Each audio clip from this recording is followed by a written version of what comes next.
like clock. I can't stop. Fuck around, make my 40 pop. No popcorn, I pop pistols, reaming my body. This chapter was flat out amazing. This chapter was the end, the finale, the climax of the Ishiki Otsutsuki arc. We finally understand exactly what the end and the fate of Ishiki Otsutsuki was, but how we got here was unlike any other. First things first, I do want to point out, I'm probably not going to be able to cover everything in this video right here, man, because I don't want to upload like a 50-minute video, but I'm going to try to lightly cover a lot of the stuff in this video. Now, first things first, Ishiki Otsutsuki is a dead man. Ishiki Otsutsuki is done for. Ishiki Otsutsuki is no more. This flipped the whole entire series upside down. A lot of people, in fact, thought that Ishiki Otsutsuki was going to be the only and sole main villain of the whole Boruto series. It seems that Ishiki Otsutsuki is not even going to make it to Boruto Shippuden. Now, I'm not gonna lie to you guys, even me myself, I didn't think that Ishiki Otsutsuki was gonna be the overall villain, but nowhere in my ideas did I think that Ishiki Otsutsuki was not going to make it to Boruto Shippuden. That right there was an absolute surprise. Now, it seems like all the focus is going to be shifted towards Momoshiki. There is definitely a very good chance that Momoshiki himself will be the overarching villain in the whole entire Boruto series, and also Kawaki is free. But another question that we do have to ask ourselves, in the first episode, in the first chapter of the Boruto series, we see Kawaki with the karma seal. Now, I did kind of predict throughout my past couple of videos, and this right here seems like it's probably going to be one of the most realistic situations as of right now. It seems like Momoshiki himself is actually going to implant Kawaki with a karma seal. Now, as of right now, we understand Momoshiki is back on his BS in the body of Borushiki, and I would not be surprised at all if Momoshiki now understands that there is a viable open vessel available, which is Kawaki, and if Momoshiki implants Kawaki, as I said, I would not be surprised at all. Now, another big storyline throughout the past couple of chapters is Naruto's health. Is Naruto good? Is Naruto going to die? What we understand is that because Naruto entered the Baryon mode, it seemed like a do or death situation. It seems like after Naruto exited the Baryon mode, it would be completely over for Naruto. But in this particular chapter right here, it looked like Naruto was good. Now, here's the thing. I really don't think that Naruto is completely out of the woods yet. The thing that makes Naruto's Baryon mode extremely tricky is the fact that we've actually had a change in writers. Everybody's known this for a very long time. We've basically talked this to death, all the YouTubers, but Ukyo Kodachi, in my opinion, a lot of other people out there think that he actually got fired and Kishimoto actually stepped in. Now, a very popular opinion about why this actually happened, and of course this has been memed to death, is because of the fact that Ukyo Kodachi was actually going to kill Naruto. Now, the first chapter that Masashi Kishimoto was actually spearheading, he basically gave Naruto a loophole to basically exit the Baryon mode while still keeping his life. What we understood is that Naruto and Ishiki Otsutsuki, their life forces basically matched together, and if Naruto were to actually take down Ishiki Otsutsuki before his lifespan actually ran out, Naruto could potentially still survive.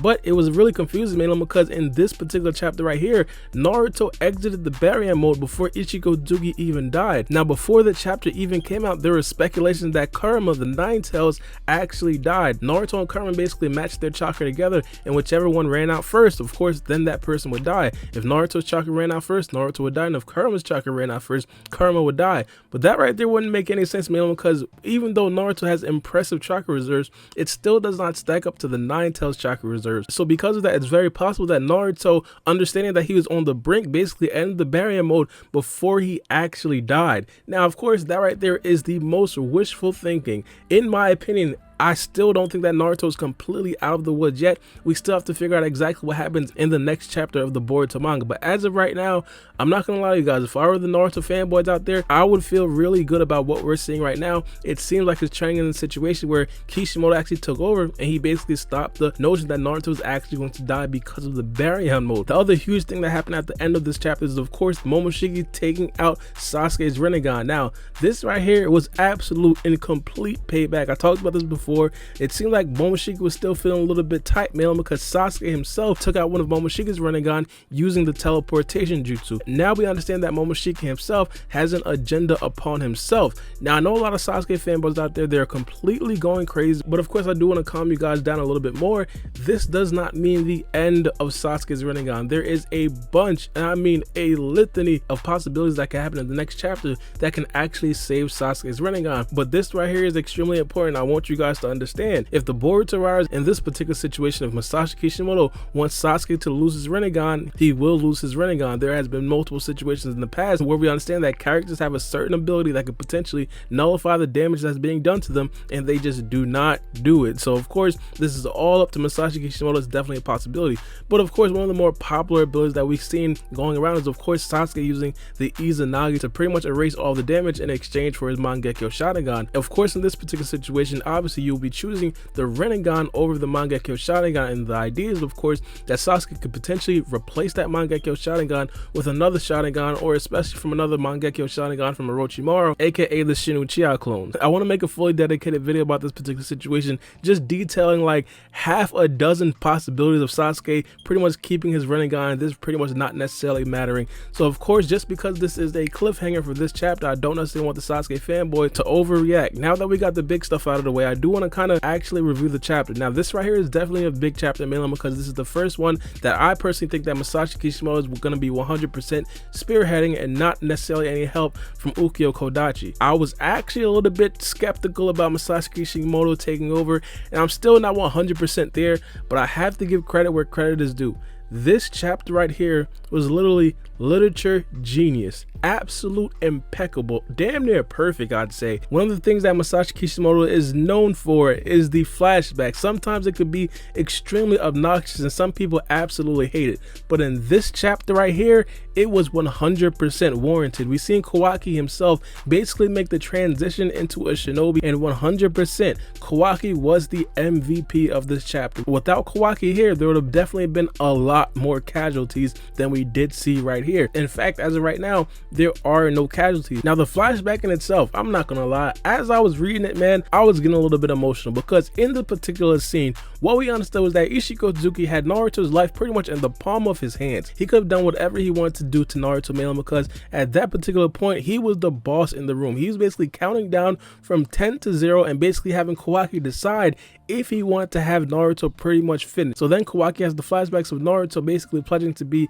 Kawaki's new teacher. So then Kawaki basically understood with himself he had to figure out a plan. So he popped out with a shadow clone jutsu. Now this is something that we've seen from the first episode of Naruto. Absolutely impeccable writing. Now Kawaki himself, he thought that he could potentially take on Ishiki Otsuki. It wasn't going down that way. Kawaki himself tried to do a fire style jutsu. Now off the rip, I'm pretty sure a lot of people automatically assume that Kawaki would probably have some sort of fire style and also some sort of lightning style, mainly because he reminds us so much of Sasuke, and of course those are Sasuke's core chakra natures. But of course Ishiki Otsuki completely smashes his way through that, mainly because that really has minimal damage to an Otsutsuki member at that particular caliber. Even though it was definitely a good jutsu, it really didn't do much. But of course Kawaki in true shinobi fashion doesn't necessarily rely only on strength, but also relies on planning, deception, and also deceit to basically defeat his opponent. It was absolute gold seeing Ishiki Otsuki react and basically thinking that his plan was 100% complete after he implanted the shadow clone of Kawaki.